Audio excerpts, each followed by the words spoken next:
The massive silver ship hung in the sky above New York City. It had appeared 3 days ago, and the world had not been the same since. Captain Zor of the Veldari Collective studied the data on his screen with 6-fingered hands. His large, bulging eyes blinked sideways as he turned to his science officer. "These humans are strange creatures," Zor said. "Our readings show they are omnivores, but they seem so weak." Science Officer Mila nodded, her long neck bobbing. "Yes, Captain. No claws, no significant teeth, no armor. They are classified as semi-sentient omnivores. Threat level minimal." Zor smiled, showing flat, grinding teeth designed for plants. "Perfect. Earth will make an excellent new farming colony." The Veldari had done this many times before. Find a planet with simple life, pretend to be friendly, then take over. The plan never failed. When their smaller ship landed in the neutral zone set up by Earth's governments, Zor was surprised by what he saw. Humans had built a proper landing area. There were tables with food and drink. Military guards stood at attention, but kept their distance. "They are more organized than expected," Mila whispered. A group of humans approached. The leader, a tall woman in a blue suit, stepped forward. "I am Secretary General Chen of the United Nations. On behalf of Earth, I welcome you." Zor bowed his head as his translator converted her words. These creatures spoke with such confidence. Most species cowered when meeting the Veldari. "We bring greetings from the stars," Zor said, following the script that had worked on 12 other worlds. "We wish to share knowledge and friendship." As they walked toward the meeting hall, Zor noticed something odd about the humans. Their eyes. They faced forward, like predators, not to the sides like the plant eaters of his world. At the reception, Zor watched humans eat. They consumed both plants and meat, using small metal tools to tear their food. One human smiled at him, showing small but sharp canine teeth. A chill ran down Zor's spine, but he pushed the feeling away. Nonsense. These creatures were nothing to fear. A human male approached him, holding out a hand. "Dr. James Harper, cynobiologist. I'm fascinated by your physiology." Zor reluctantly touched the human's hand. It was warm, with 5 strong fingers. "We have studied your species as well," Zor replied. "Your planet has much potential." "Potential?" Dr. Harper asked, his eyes narrowing slightly. "For friendship," Zor added quickly.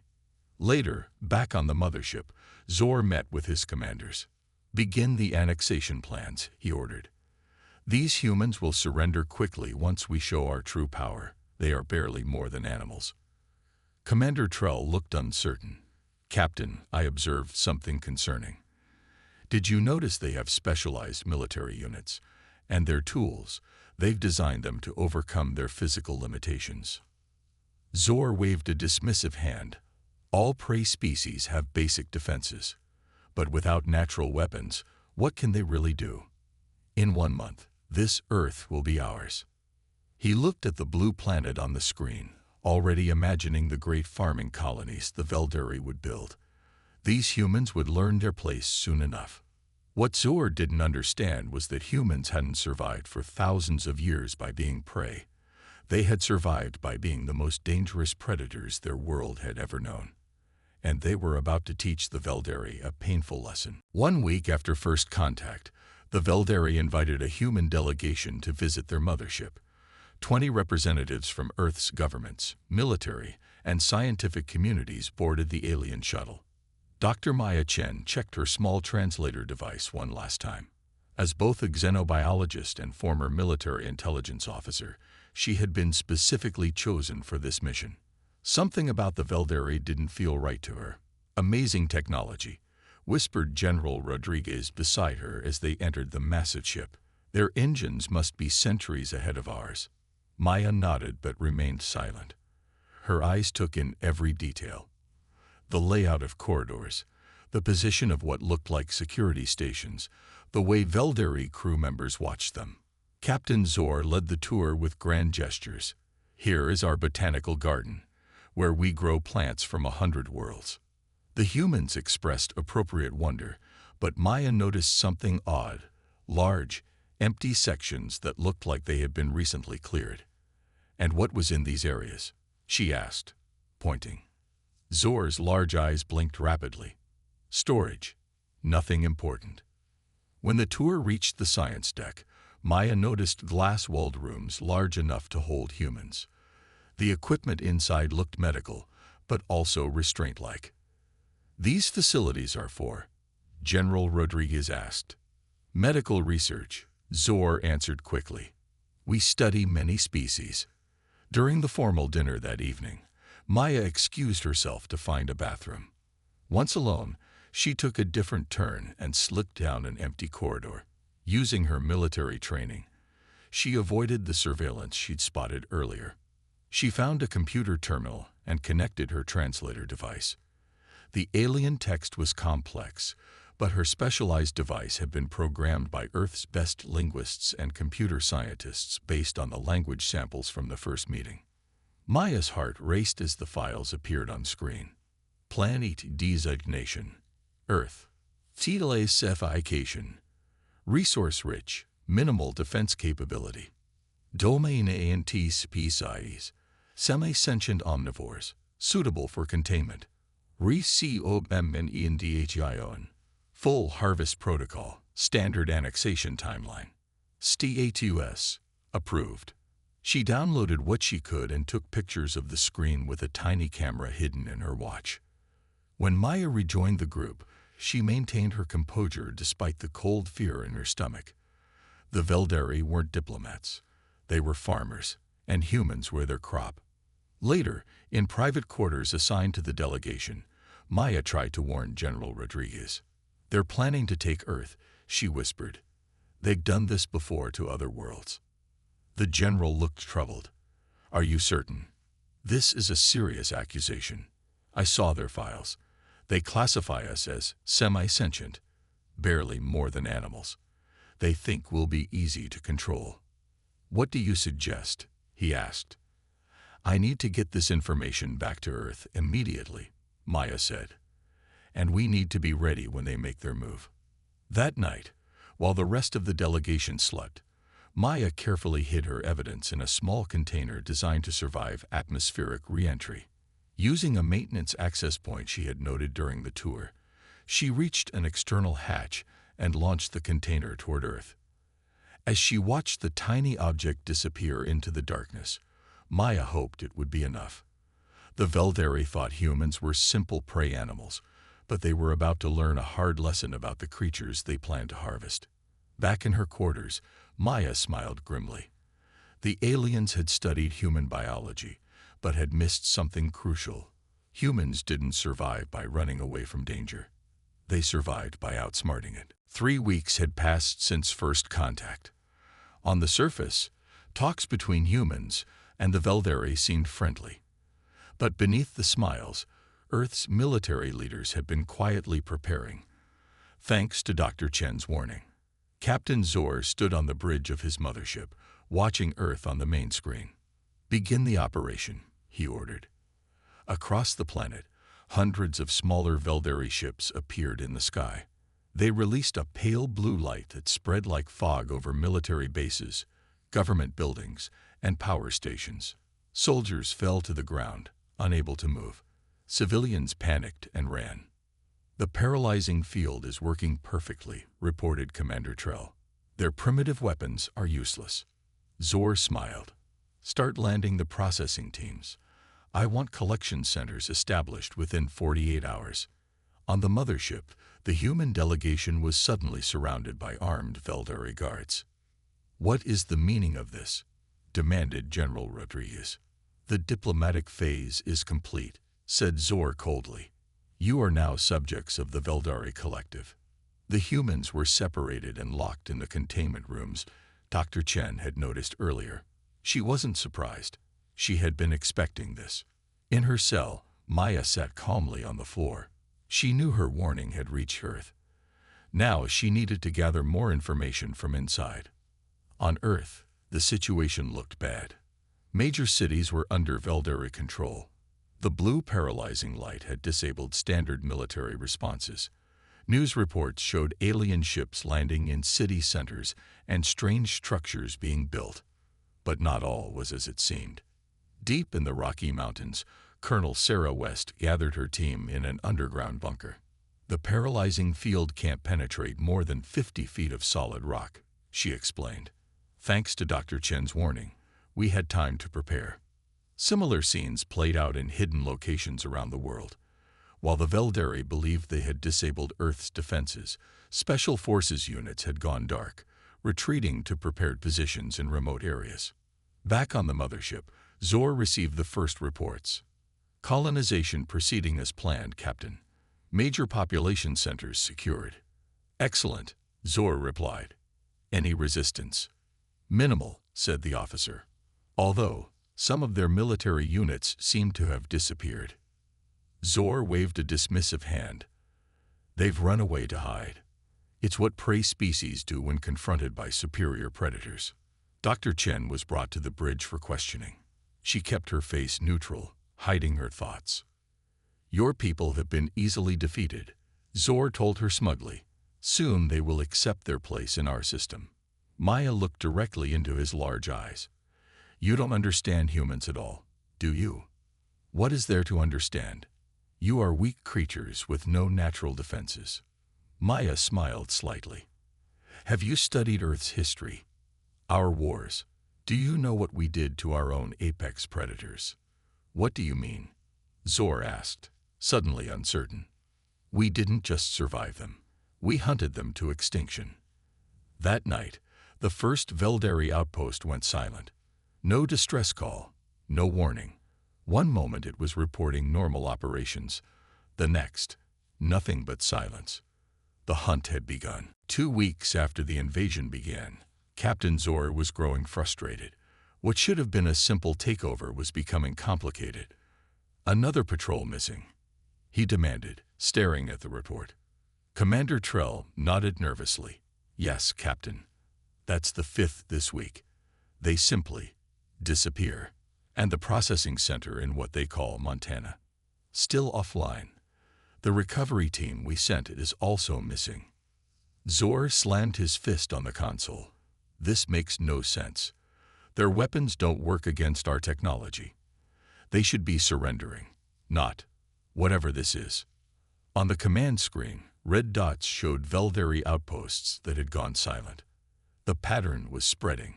In her containment cell, Dr. Maya Chen was visited daily for questioning. Today, her interrogator was a young Veldari scientist named Krell. Your people's resistance is pointless, Krell said, watching Maya carefully. Why won't they accept their situation? Maya looked up from the simple meal they had brought her. You studied our biology, but not our history. That was a mistake. What does history matter? You are physically weaker than many species we've encountered. Maya smiled. Humans didn't become the dominant species on Earth through strength. We don't have the sharpest teeth or the hardest claws. Then how did you survive? We're pursuit predators, Maya explained. We don't fight like your combat species who rely on strength or natural weapons. We stalk. We plan. We outlast. Krell's large eyes blinked rapidly in confusion. Pursuit predators. Long before we had technology, humans could run down any animal on Earth, not by being faster, but by never stopping. Our prey would eventually collapse from exhaustion, and then we'd move in for the kill. Meanwhile, near a Veldari base in the Amazon rainforest, a small team of human special forces watched from the dense undergrowth. They had been observing for 3 days, learning patrol patterns and security protocols. They always checked the perimeter at the same times, whispered Lieutenant Rodriguez. Classic mistake. His team wore suits made from special material that blocked the aliens' body heat sensors. They moved silently through the jungle, placing small devices at key points around the base. That night, when the devices activated, they disrupted the aliens' communication and security systems. The humans moved in with weapons they had modified based on recovered Veldari technology. 20 minutes later, the base belonged to humans. Not a single shot had been fired. Back on the mothership, Zor received an urgent message from their largest processing center in North America.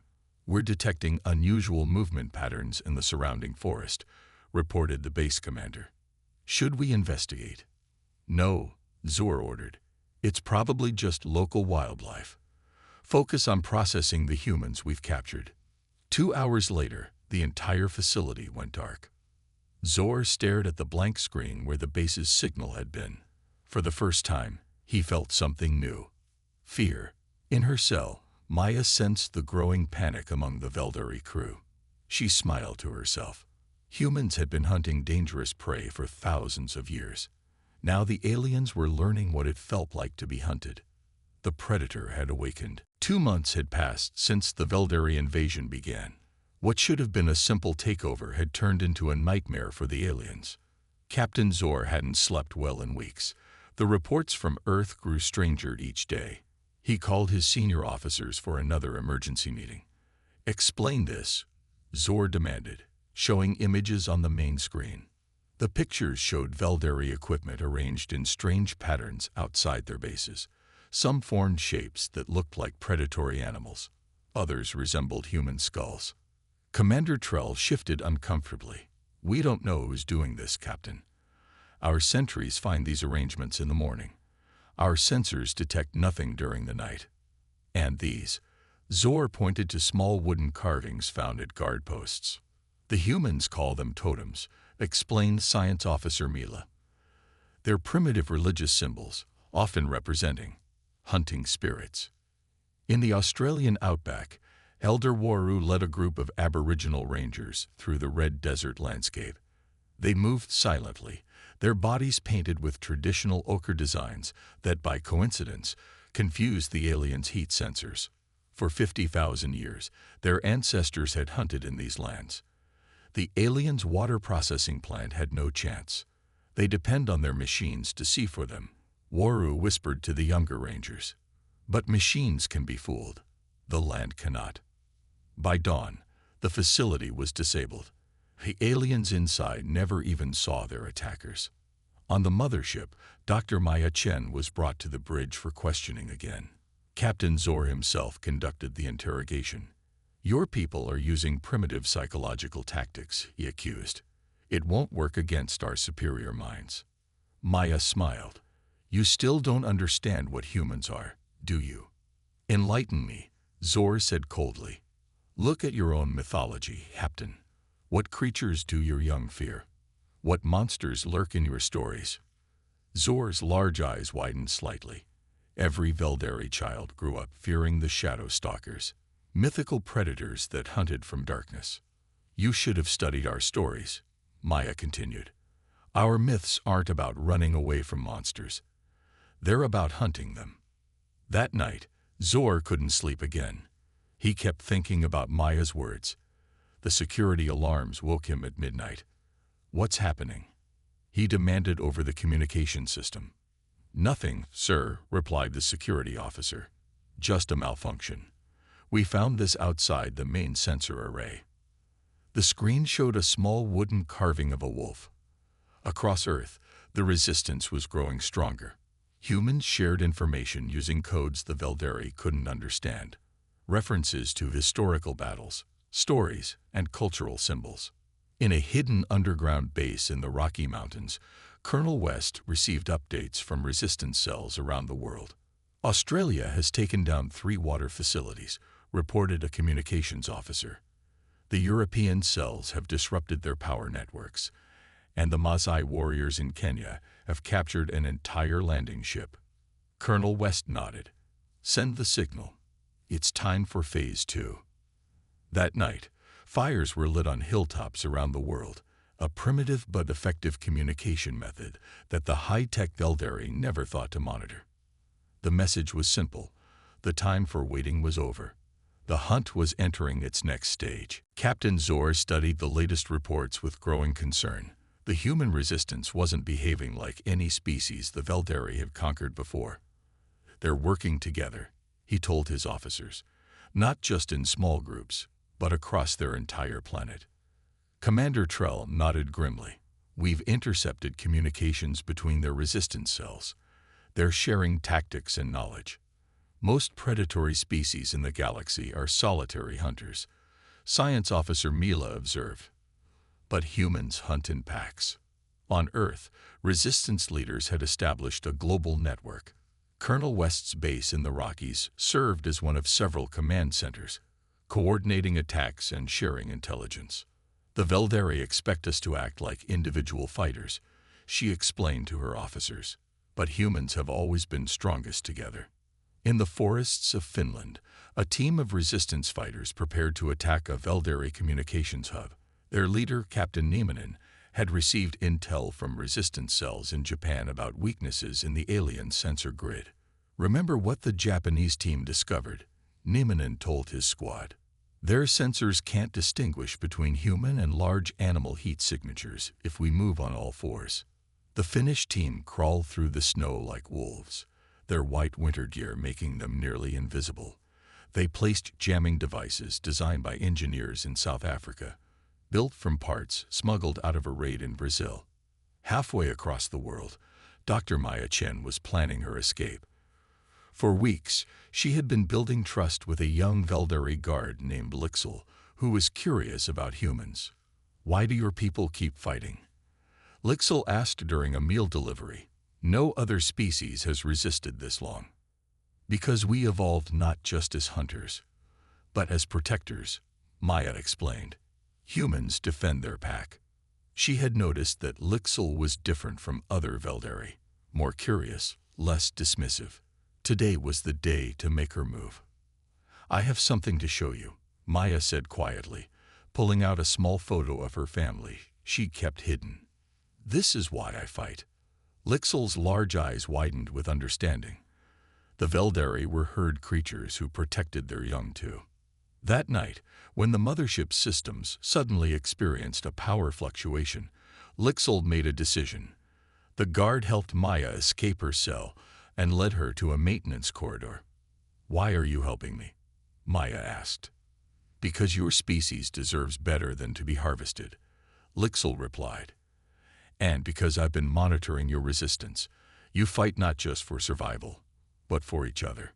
Maya followed the maintenance corridor to an external hatch, where she found something unexpected: a small team of human special forces in spacesuits cutting through the outer hall. "Dr. Chen," the lead soldier whispered through his helmet comm, "we're here to bring you home." On the bridge, Captain Zor received an alarming report. "Sir, we have a breach in the lower hull. And the prisoner, Dr. Chen, she's missing." Zor couldn't believe it. The mothership was in high orbit, protected by the most advanced security in the Veldari fleet. How could humans possibly reach it? What he didn't understand was that humans had been watching and learning.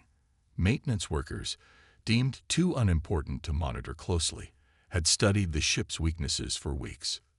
The most dangerous thing about human predators wasn't their strength or speed. It was how they worked together, sharing knowledge and skills like no other species the Veldari had ever encountered. 3 months into the invasion, the Veldari faced a new problem they never expected.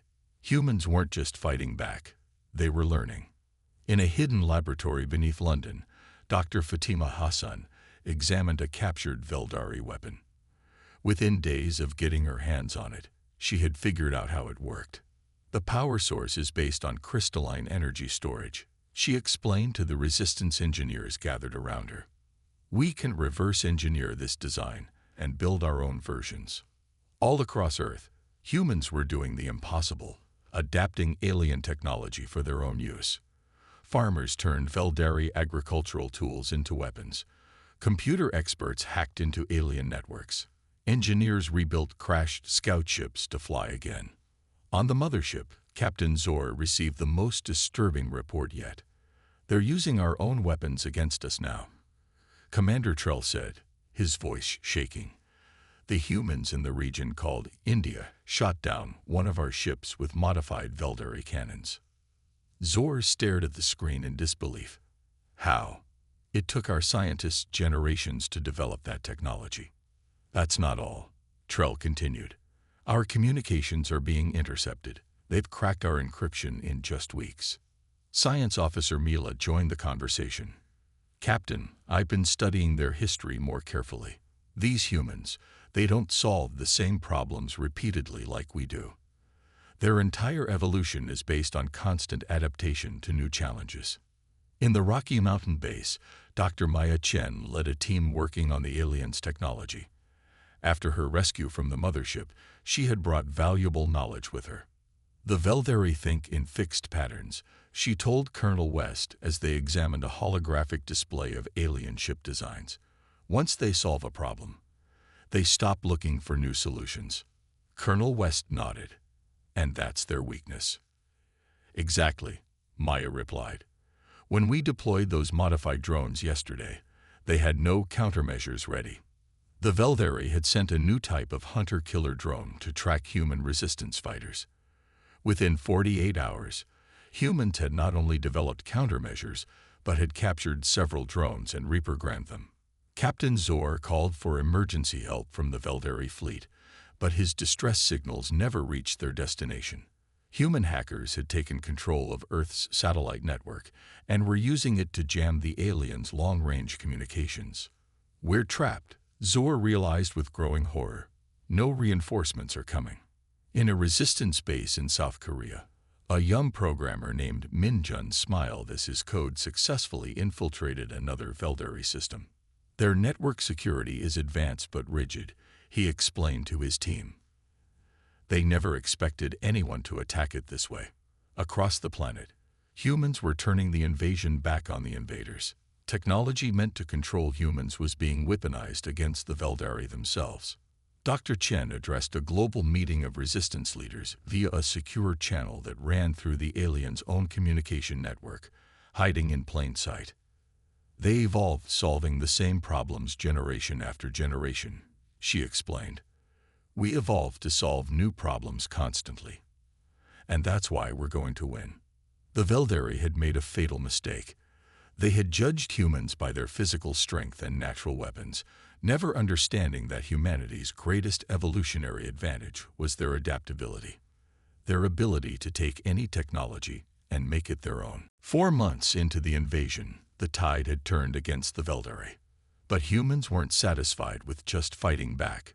They were breaking the alien spirit. Captain Zor had not left the command deck in 3 days. Dark circles had formed under his large eyes. His officers whispered when he wasn't looking. Another base lost, he muttered, staring at the screen. This can't continue. Commander Trell approached carefully. Sir, there's something strange about these attacks. The humans always leave one survivor. What? Zor asked, suddenly alert. Yes, sir. They defy our forces but deliberately allow one Veldari to escape. The survivors tell stories. The humans had discovered a critical weakness in the Veldari psychology. As herd creatures, they were vulnerable to fear spreading through their ranks. Each survivor's tale grew more terrifying in the telling. In Brazil, resistance leader Maria Santos briefed her team before an attack. Remember, we need one of them to escape, she instructed. Make sure they see what we can do, but leave them a clear path to run. Psychological warfare, her second-in-command nodded. Smart. Humans have been using fear as a weapon longer than we've had guns, Maria replied. Let them spread stories about the unstoppable human predators. Aboard the mothership, divisions were forming among the Veldari leadership. Some advocated immediate withdrawal from Earth. Others wanted to use more extreme measures. We should deploy the biological weapon, urged Commander Vex, leader of the military faction. Sterilize the surface and start fresh. That violates collective protocols, argued Science Officer Mila. We've never needed such measures before. We've never faced creatures like these before, Vex hissed. Dr. Maya Chen had anticipated this development. In a secure underground facility, she addressed the Global Resistance Council. The Veldari are splitting into factions, she explained. We can use this against them. Their herd instinct makes them seek consensus, and when they can't reach it, their command structure weakens. Colonel West nodded. We've intercepted their communications. The science faction wants to retreat. The military faction wants to escalate. Captain Zor is caught in the middle. Then it's time for our broadcast, Maya said. Using the Veldari's own communication system, Dr. Chen sent a message that reached every alien device on Earth and the mothership. "Attention Veldari Collective," she began. "You came to harvest a world of herbivores, but found a world of wolves instead. Your ships are being disabled. Your technology is in our hands. Your troops are surrounded." She paused for effect. "We offer you one chance. Leave our world now or face extinction. Humans do not tolerate threats to our pack." On the mothership, chaos erupted. The military faction demanded immediate, devastating action. The science faction called for retreat. Zor struggled to maintain control. "She's bluffing," he insisted. "They can't possibly defeat our entire force." But deep down, Zor was no longer certain. His species had conquered dozens of worlds, but always against prey species that eventually submitted. Humans didn't submit. They adapted, coordinated, and fought back with increasing strength. For the first time in the history of the Veldari Collective, they faced an enemy that understood their psychology better than they understood their enemies. And that realization terrified them more than any weapon. 5 months after the Veldari invasion began, humanity was ready for its final move. The time for hiding in shadows was over. At dawn, coordinated attacks began across the planet. Military forces emerged from their hidden bases, now armed with modified Veldari weapons and protected by reverse-engineered shields. Captain Zor watched in horror as reports flooded in from every continent. "They're not attacking randomly," he realized. "This is a coordinated global offensive." The human assault wasn't the chaotic fighting the Veldari expected. Each strike was precise, targeting key systems and supply lines. The aliens had never seen such methodical warfare from a species they had classified as primitive. Colonel West directed operations from the command center in the Rockies. "Target their power cores and landing pads first," she ordered. "Cut off their ability to regroup or escape." Dr. Maya Chen worked alongside her, analyzing Veldari responses in real time. "They're falling back to defensive positions," she noted. "Their coordination is breaking down." On the mothership, Commander Vex stormed onto the bridge. "We have no choice now," he told Captain Zor. "We must deploy the bioweapon. It's the only way to stop them." Zor hesitated. The bioweapon would kill every human on the planet, but it went against everything the collective claimed to stand for. Before he could respond, the ship's alarms blared. "What now?" he demanded.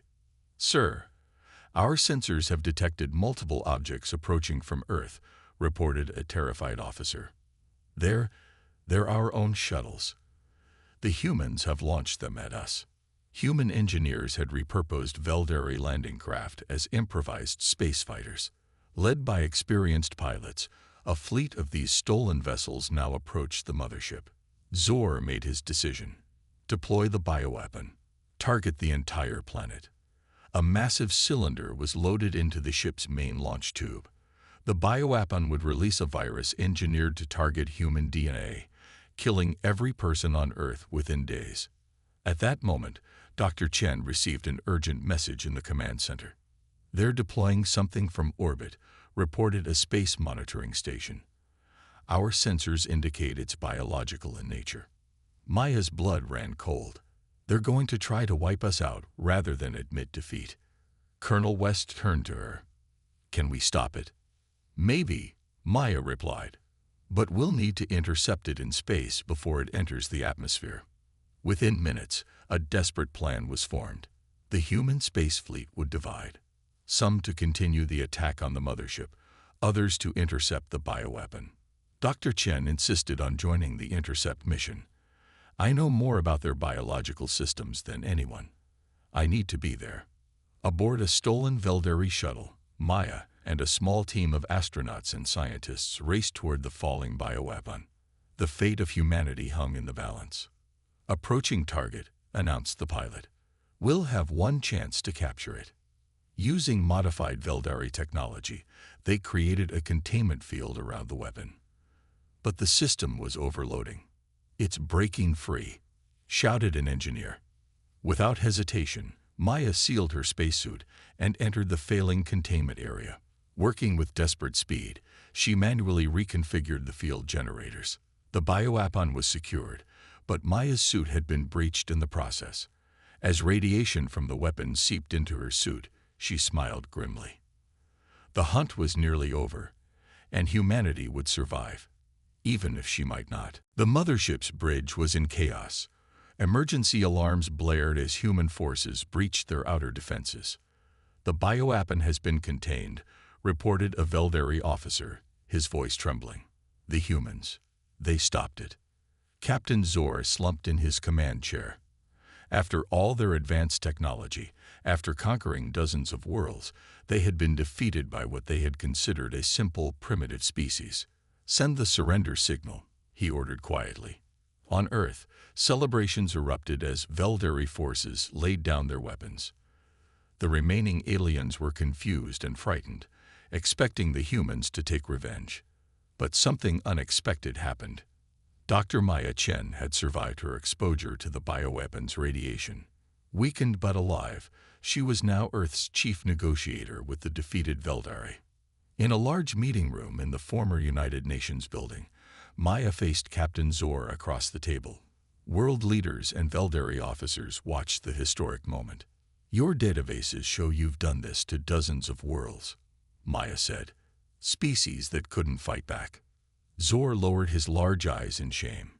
"Yes, the collective has harvested many planets. None ever resisted like yours." "And what happens now?" Maya asked. "Do we become the new predators? Do we hunt you to extinction to protect ourselves?" The room fell silent. Many humans did want revenge for the invasion, but Maya had a different vision. "We evolved as predators, yes," she continued. "But we also evolved beyond that nature when it no longer served us. We developed cooperation, compassion, and creation alongside our capacity for hunting and war." She stood, still weak from her injuries but determined. "The Veldari will leave Earth immediately. You will free all planets you've colonized. And you will learn from this mistake." Zor looked up in surprise. "You're letting us go? After what we tried to do?" "Being an apex predator isn't just about being the most dangerous," Maya explained. "It's about knowing when not to kill. The true mark of an apex species is understanding its place in the larger ecosystem." Months later, as the last Veldari ships prepared to leave Earth, Zor met with Maya one final time. "Our scientists have studied your history more carefully now," he said. "Your kind nearly destroyed yourselves many times, yet always pulled back from the edge." Maya nodded. "Humans are complicated. We can be both terrible and wonderful. But we learn from our mistakes." "As must we," Zor agreed. "The collective will change its ways. We offer technology and knowledge as reparations." As the mothership lifted off from Earth for the last time, Maya watched from the window of her hospital room. The doctors said she would recover fully in time. "What happens now?" asked Colonel West, who stood beside her. "Now we take our place in the galaxy," Maya replied. "Not as conquerors or prey, but as something new." Word spread quickly across the stars about the small blue planet that had defeated the mighty Veldari collective. Earth became known in galactic circles not as an easy target, but as the homeworld of a species that should never be underestimated. Humanity had proven itself to be apex predators when necessary, but they had also shown themselves to be something even more powerful, a species that could choose mercy over vengeance, creation over destruction. And that was the most dangerous and wonderful thing of all.